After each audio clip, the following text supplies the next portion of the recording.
Olá, boa tarde para você. Hoje é quinta-feira e está no ar o debate CMM. O nosso programa de hoje recebe uma figura muito conhecida e importante na política do Amazonas, um parlamentar comprometido com a defesa dos direitos sociais e da participação popular. Economista e advogado, ele construiu sua trajetória pautada na transparência e no diálogo com a população. Atuando há anos na política de Manaus, já foi vereador, deputado estadual e deputado federal, sempre levantando bandeiras importantes para a nossa cidade e o nosso estado. Em 2024, voltou à Câmara Municipal para seguir trabalhando por uma Manaus mais justa e democrática. É com grande satisfação que recebemos aqui no debate CMM o vereador Zé Ricardo. Vereador, seja muito bem-vindo. E a gente começa falando quem é o Zé Ricardo, quem é o vereador Zé Ricardo, o eterno homem da Kombi. Assim, não, eu me considero, primeiro, um amazonense, né? Porque eu nasci no Rio Grande do Sul, mas eu moro desde criança aqui em Manaus, toda a minha família, né? Também aqui, casado, 2 filhos, e toda a minha caminhada de vida, né? Sempre foi muito voltada para o lado da Igreja Católica, mas, ao mesmo tempo, preocupado com as questões da nossa cidade. Então, entrei na política, então já fui vereador em 2 mandatos anteriores, também deputado estadual, e depois deputado federal. E também já fui candidato a prefeito de Manaus 2 vezes, assim como candidato a governador. Então, sou uma pessoa assim que eu me dedico muito a discutir os problemas da cidade, os problemas que afligem a população, estimular que as pessoas participem, debatam, exerçam a cidadania, né, o protagonismo, né, como cidadão. E isso, como político, a gente procura no dia a dia também praticar, principalmente naquilo que é a função do parlamentar: legislar e fiscalizar. Então, esse é o Zé Ricardo, carinhosamente, como as pessoas me chamam, homem da Kombi, né? Porque a gente procura sempre prestar conta do trabalho, e é em cima de uma Kombi dos terminais de ônibus. Como o senhor mesmo falou, o senhor já atuou como vereador, deputado estadual e federal. Quais foram as principais diferenças entre esses mandatos? Olha só, cada um tem as suas responsabilidades. No caso do vereador, ele tem esse olhar para a cidade, para o município, para os problemas que afligem a população no local de moradia. O deputado estadual, ele já olha o Estado, já você tem várias pautas estaduais, como é a questão da segurança pública, e a nível federal você tem uma discussão das leis, de projetos, de propostas para o Brasil inteiro, inclusive acompanhando as ações do governo federal. Claro que o mandato de vereador, eu sempre coloco como sendo aquele onde você está mais próximo da população.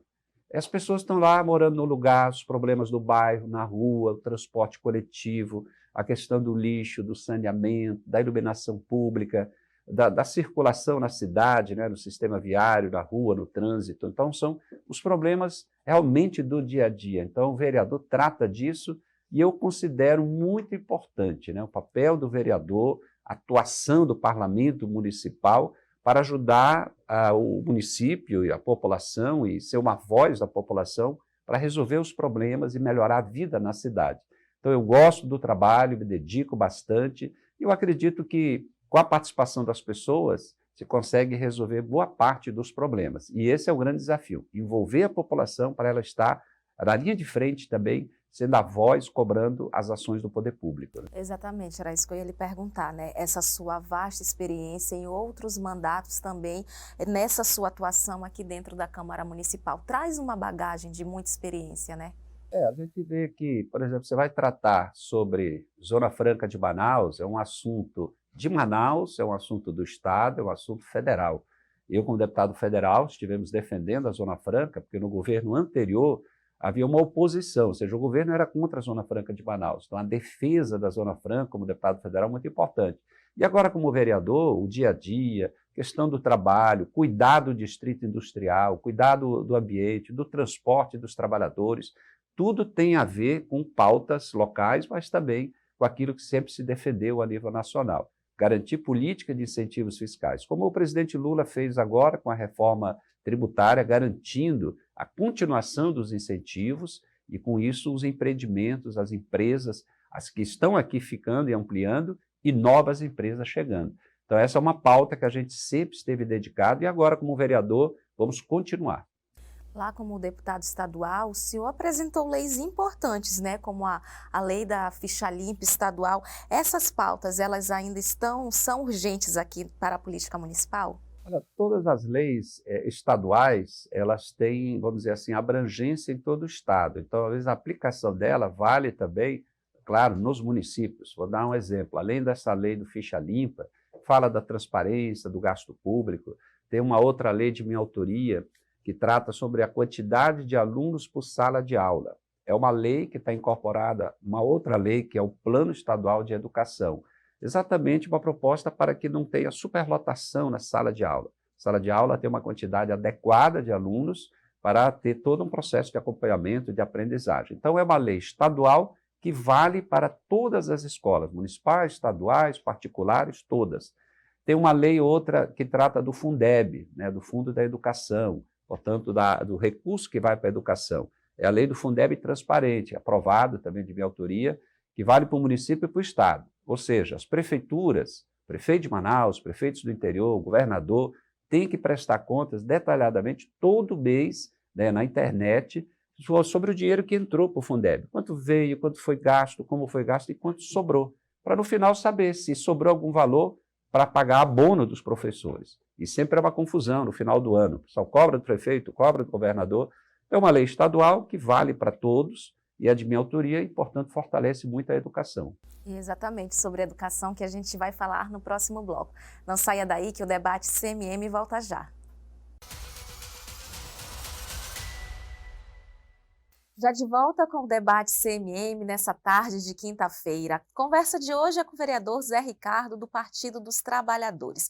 Vereador, como deputado estadual, o senhor propôs a universalização de bibliotecas nas escolas e a limitação do número de alunos por sala de aula, como a gente falou lá no bloco passado, né? Que políticas o senhor pretende propor para garantir ainda mais a qualidade na educação municipal? Eu acho que é fundamental que o parlamento municipal e como vereador a gente se dedica nessa linha, é cuidar da educação. No caso do município, ele tem que cuidar da educação básica, do ensino fundamental, cuidar das escolas.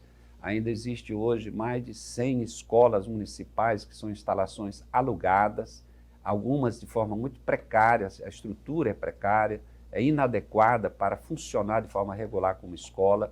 Então, essa é uma pauta que a gente vai estar insistindo, questionando a prefeitura, cobrando. Mas nós temos muitas leis já aprovadas, outras precisam ser colocadas em práticas. Você lembra sobre a questão da universalização de bibliotecas. Eu aprovei uma lei estadual.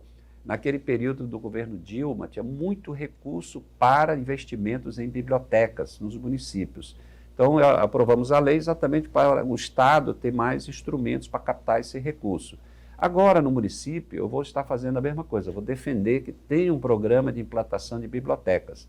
Porque eu estava defendendo o seguinte, toda escola tem que ter, além da biblioteca, com toda a estrutura moderna, atualizada, com um bibliotecário contratado, mas também uma quadra de esporte, porque muitas escolas não têm quadra, tem que ter auditório para ter um espaço também para debates, para atividades culturais.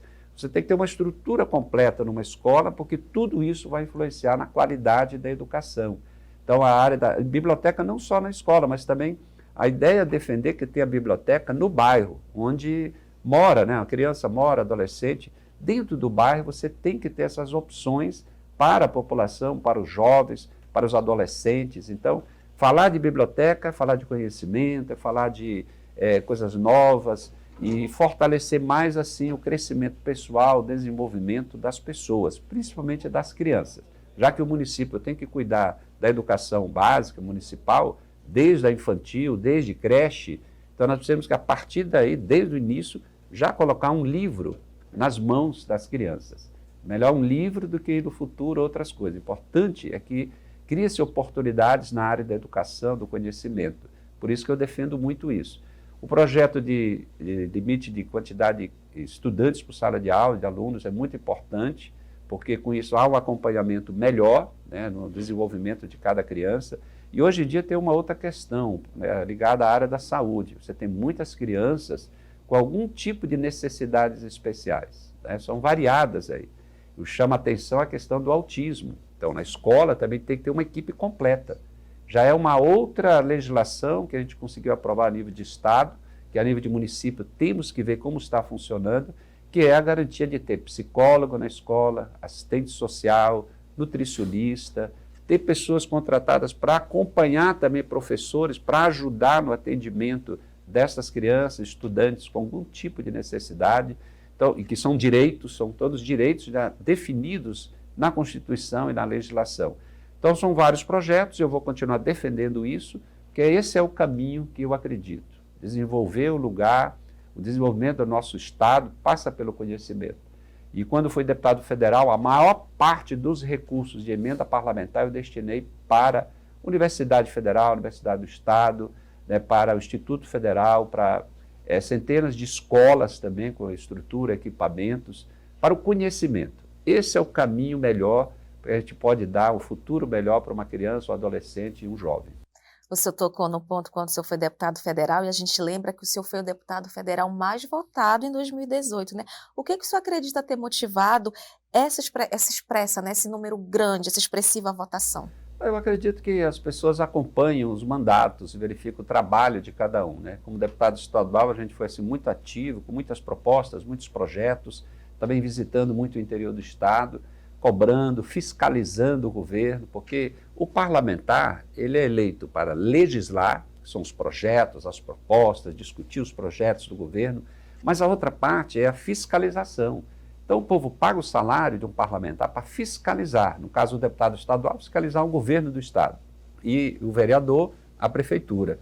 E eu visitava delegacia de polícia, visitei todas a delegacia do Estado, em todos os municípios eu visitei, verifiquei, fiz relatório, cobrei e denunciei muitas situações, assim como todos os hospitais do interior, todos, inclusive fiz emenda parlamentar para ajudar com equipamentos na metade dos municípios do Estado, e outros foi mais da área de escolas, visitava as escolas, obras.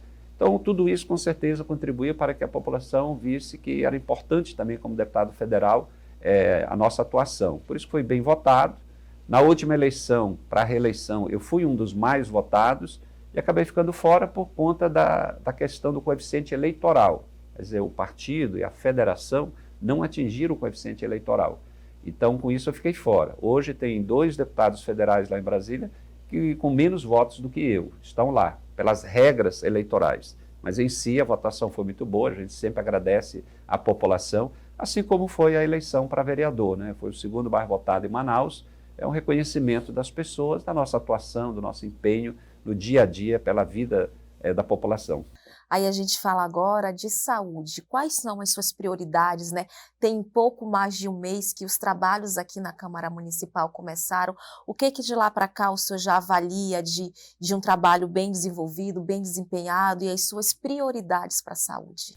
Quando se fala da saúde, talvez hoje seja o assunto que mais aflige a população, junto com a questão da segurança pública e tudo mais, porque todo mundo que precisa da saúde pública tem algum relato de dificuldades enfrentadas. Então a gente vê em muitos bairros que ainda não tem uma unidade básica de saúde, tem dificuldade para conseguir um clínico geral, pediatra para filho, ginecologista, conseguir fazer os exames básicos. Então essa é uma das primeiras prioridades, quer dizer, da nossa cobrança como vereador. O município tem que ter cada vez mais ampliado o atendimento da saúde básica. Exames, por exemplo, de prevenção de mama, de câncer de mama, de câncer de colo de útero, que atinge mais as mulheres.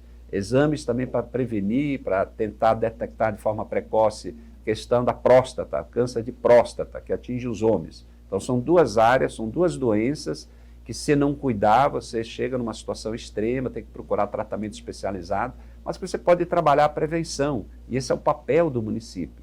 E o município ainda está muito atrasado, nós temos que insistir, isso é uma pauta de cobrança minha como vereador.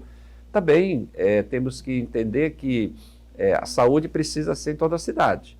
Então você tem hoje parte da cidade atendida e outra parte não.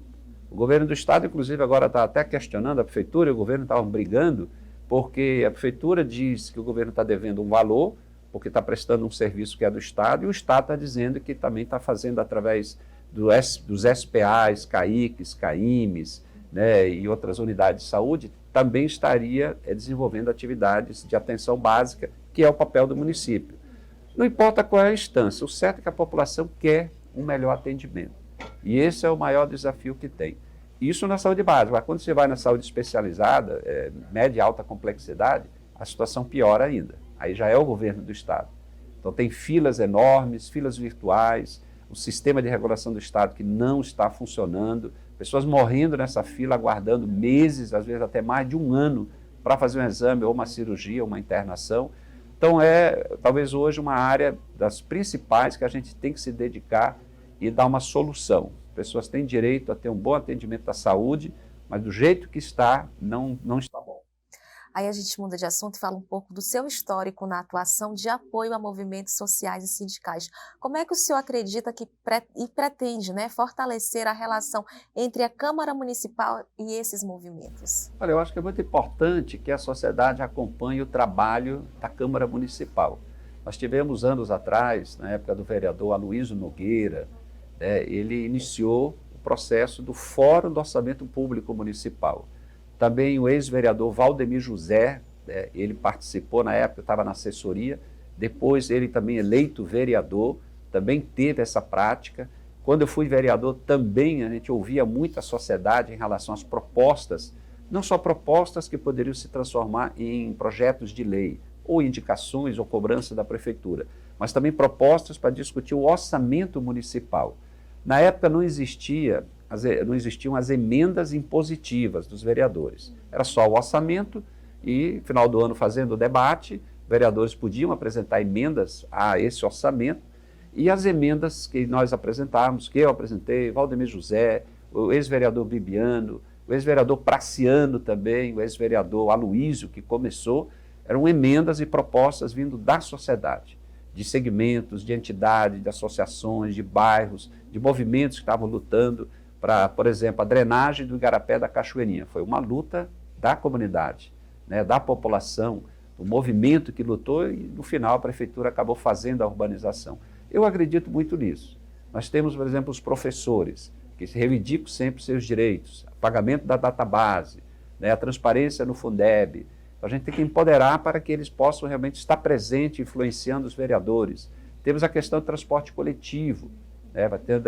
Vai ter uma audiência pública que eu estou convocando exatamente para discutir o sistema de transporte.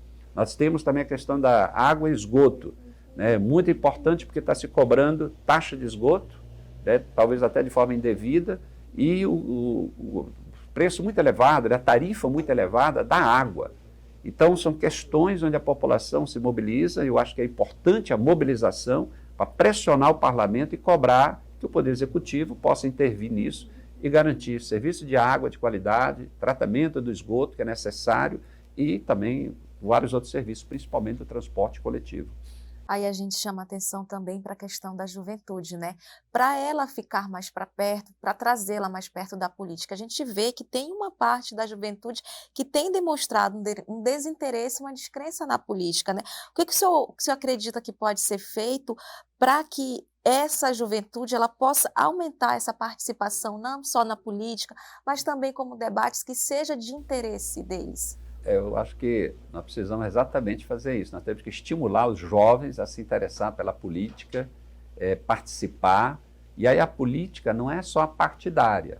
Você vê que vem muitas lideranças políticas, partidárias, foram eleitos depois como parlamentar, governante, vieram de lutas estudantis, ou de lutas sindicais, de lutas comunitárias. E é isso que nós temos que estimular, que o jovem veja que tudo que nós temos na sociedade, as leis, vem de uma luta e de reivindicações, vamos dizer assim, de organização da sociedade. Então, os estudantes, por exemplo, têm a meia passagem hoje, foi resultado de luta, de mobilização, de pressão, de cobrança. Temos aí o passe livre, que atinge só uma parte dos estudantes, também é resultado de muita luta. Eu, inclusive, quando fui parlamentar, eu apresentei projeto do passe livre, quando eu era deputado estadual, onde a ideia é que o Estado bancasse, também subsidiasse. Então, é necessária a organização da sociedade. E o jovem é que faz a grande diferença. Então, é na escola que o jovem já pode participar, é o Grêmio, é na associação de moradores, é na luta depois já como um trabalhador, está no sindicato da sua categoria, defender os trabalhadores. Se for professor, se for da área da saúde, qualquer segmento a pessoa pode lutar se organizar e buscar esse direito. Às vezes o direito já está definido em lei. Eu acho que temos até bastante lei, né? A Constituição e as leis. O problema é colocar em prática. Então, essa mobilização, onde o jovem quase sempre é o principal protagonista. Agora, o jovem tem que ser bem cuidado. Nós temos que garantir ao jovem uma boa escola, que ele possa realmente, a atividade esportiva ser estimulada e começa na escola. Por isso que eu defendo, toda escola tem que ter uma quadra. Além do bairro, você ter as atividades. A prefeitura tem que apoiar essas atividades. A cultura é um outro segmento onde a juventude é protagonista. E nós precisamos apoiar todas as manifestações culturais, por mais simples que seja. Aliás, esse é um grande problema no município, às vezes no orçamento. Pouco dinheiro para a cultura popular. Então você tem apresentações folclóricas no bairro, né, um grupo, os jovens lá com um grupo de dança, ou qualquer outra atividade cultural, mas tem dificuldade porque o orçamento não está contemplando. Então isso tem que ser prioridade. Isso é criar oportunidades. E é melhor o jovem na cultura, no esporte, na escola, na educação, porque o jovem por aí, abandonado na rua, nas drogas, na violência, que aí não leva um caminho, o caminho da morte, queremos o caminho da vida. Exatamente. Cultura é o assunto que a gente trata no próximo bloco. Não sai daí que o debate CMM volta já.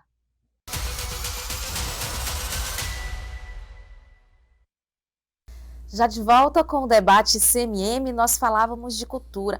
Manaus exatamente tem um grande potencial cultural, né? Como o senhor falou, precisam de incentivos, precisam de apoio. E como é que o senhor acredita que a gente pode fortalecer ainda mais a cultura e garantir investimentos contínuos nessa área? Pois é, esse é o desafio, você ter recursos previstos no orçamento e o recurso está à disposição dentro de política, tem que ser a política municipal de cultura, algo permanente, onde você vai ter apoios a determinados eventos, atividades, grupos. Então, por exemplo, você vai ter o Festival Folclórico de Manaus, ou a participação de algum outro evento já tradicional. Então, você tem que ter uma garantia de recurso. Para aqueles grupos que vão participar, ou se credenciar, ele já poder contar com aquele recurso e com isso se organizar. Eu aposto muito, eu acho que o município tem que apostar muito nessas iniciativas que surgem nas comunidades, nos bairros, com a juventude. Realmente a cultura precisa estar associada a uma política voltada para garantir oportunidades, direitos dos jovens, principalmente. E há uma grande crítica de que quando tem grandes eventos, certos eventos organizados no município, se gasta muito dinheiro com artistas, né, com profissionais da cultura de fora, são muito caros, e deixa de lado, muitas vezes, os artistas, né, os grupos, todas essas manifestações locais. Elas acabam entrando de forma muito secundária e com pouco apoio, pouco recurso. Então, nós precisamos fazer o inverso, né? Ter mais recursos para essas atividades culturais nas comunidades e, quando tem os eventos, claro, você também tem uma previsão, mas não ser o principal. Já teve uma época aqui, uma crítica, mas era mais a nível de Estado, que se gastava muito dinheiro no entorno do Teatro Amazonas e pouco recurso para os bairros, para o interior, para as atividades, manifestações culturais e folclóricas espalhadas em todo o Estado. Então, concentrado ali.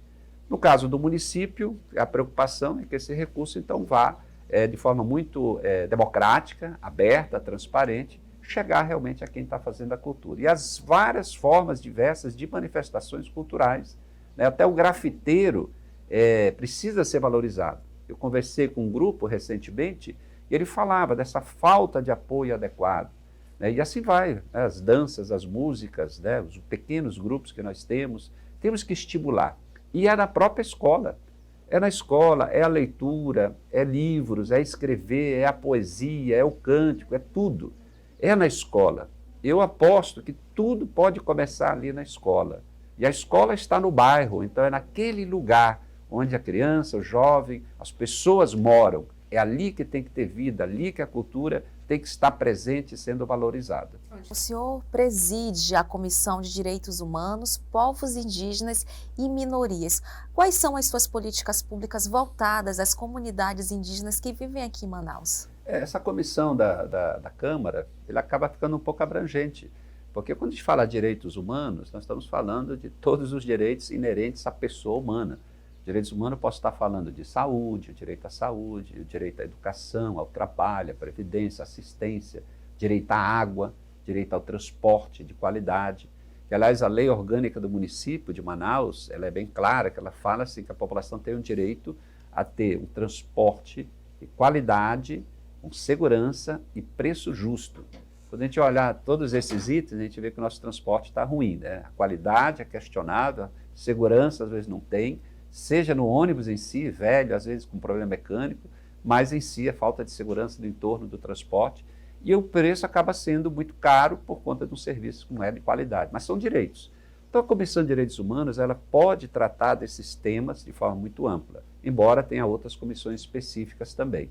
A questão indígena é muito importante, já que Manaus hoje tem, segundo o IBGE, tem mais de 70 mil indígenas. Eu acredito que tem bem mais, que tenha bem mais, porque nós temos aí mais de 40 etnias diferentes já levantadas, tanto pelo IBGE como outras instituições que acompanham os povos indígenas em Manaus, como o COPIME, que é a Coordenação dos Povos Indígenas de Manaus no entorno. Então eles têm um levantamento dessa realidade. E indígena, quando sai de suas comunidades mais do interior ou de áreas indígenas propriamente, quando chega na área urbana, precisa morar em algum lugar. Então hoje o grande desafio é a moradia dos povos indígenas. O outro é a questão da educação indígena. Então, existem poucas escolas indígenas para garantir a língua, a cultura, o conhecimento. E a outra é o lado do trabalho, da renda. Eu sempre defendi, fiz muitos projetos voltados também para apoiar a geração de renda indígena. Talvez o exemplo maior é a questão do artesanato. Então, todas as etnias fazem um artesanato belíssimo e querem vender. E há necessidade de ter mais espaços, lugares e apoio para que tenha essa venda e essa renda através dessa atividade, incorporado ao turismo, incorporado também ao interesse das pessoas em conhecer mais sobre os povos indígenas. Então, pela comissão, na medida que vai chegando demandas, a gente quer debater esse assunto e também, de modo geral, tratar de outros temas ligados a direitos humanos. Por exemplo, a questão dos negros, já me procuraram também, da igualdade racial, de atividades em torno da herança negra, que nós temos aqui. Então, tem muitas possibilidades. Então, a comissão vai estar em torno disso, debatendo nesse mandato aí. A acessibilidade também é um outro ponto fundamental, né? O senhor tem propostas específicas para tornar Manaus uma cidade mais inclusiva?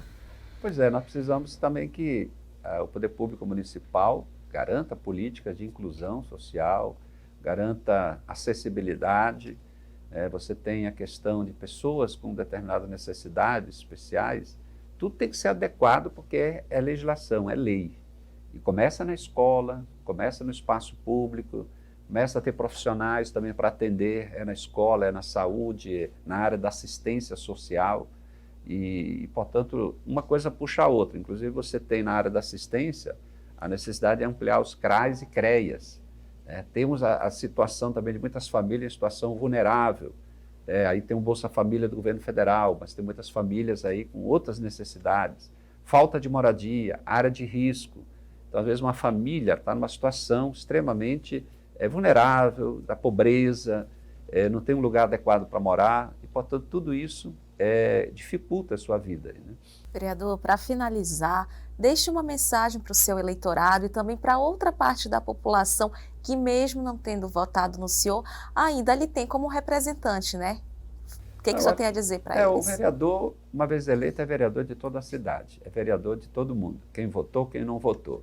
Eu coloco em toda reunião que eu vou, numa comunidade, em qualquer lugar, é que toda a população paga o salário dos 41 vereadores. Então, quem votou, quem não votou, de qualquer forma está pagando o salário dos vereadores. Então, o vereador tem que trabalhar e, da minha parte, eu sempre gosto de ser cobrado, em relação ao meu trabalho. Gosto de prestar contas, faço isso toda semana, porque a gente está lá em cima da Kombi, toda sexta-feira, no bairro, no terminal, para prestar contas, falar do trabalho, dar um retorno para a sociedade.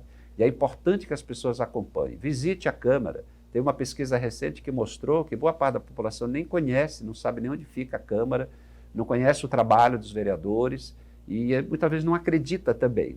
Então é importante conhecer, visitar, acompanhar nas redes sociais o trabalho do vereador. E eu convido também a acompanhar o Zé Ricardo, acompanhar o meu trabalho, o Zé Ricardo AM, aí nas redes sociais, então você vai saber um pouco mais do nosso trabalho e mandar sugestões e ideias também para o nosso mandato. Muito obrigada, vereador, pela sua participação no nosso programa. Muito obrigado também. Um abraço para todos e todas. O debate CMM fica por aqui. Continue acompanhando a programação da TV Câmara e os demais canais de comunicação. Estamos no YouTube, no Facebook, Instagram e TikTok, Rádio e TV Câmara. A gente volta na próxima quinta-feira. Até lá!